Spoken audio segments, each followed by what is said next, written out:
Surely there has to be an acknowledgement from the federal government that the work these psychologists and mental health workers are doing is extremely important.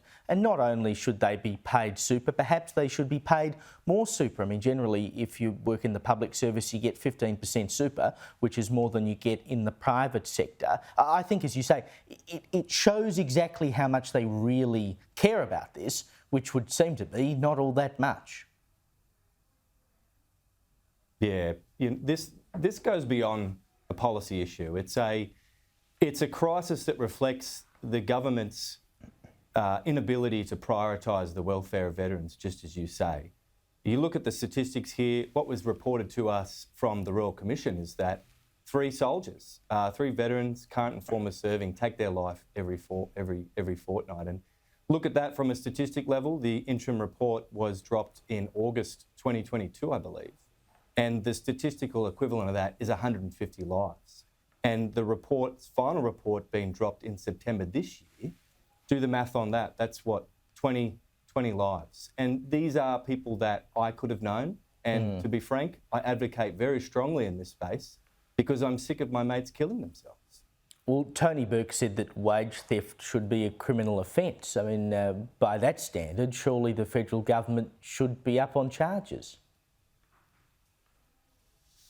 You're right, and I think he's the leader of the House now, so maybe he could whip some of his members into action because that's what we need right now. If you look at the recommendation 75, which explicitly called out an overall of open arms, that was weeks ago, and we need action now. And we've got a government that has blamed veterans last week, that their budget was blown out because of veterans. Interesting way of putting it. And this is a government that has touted its stance on wage theft, yet here we have a real-time example of underpayment to the tune of a $50 million scandal. So where the rhetoric here doesn't match and what Tony Burke's saying doesn't actually match the action. So perhaps as the leader, he could demonstrate a little bit of leadership that we don't have right now in the government as a whole. Now, since that Royal Commission's report came down a couple of months ago, how much confidence have you had that there is actually movement here?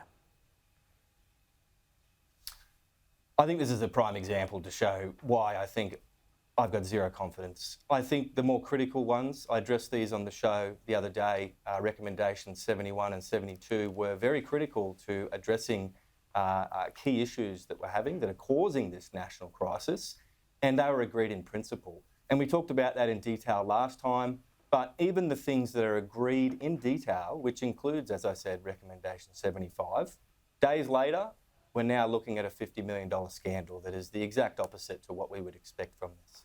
It's just disgraceful. I mean, you know, we know that our veterans should be treated better, but for heaven's sake, the people who are looking after them should be treated better. Ryan Shaw, thank you so much for your time.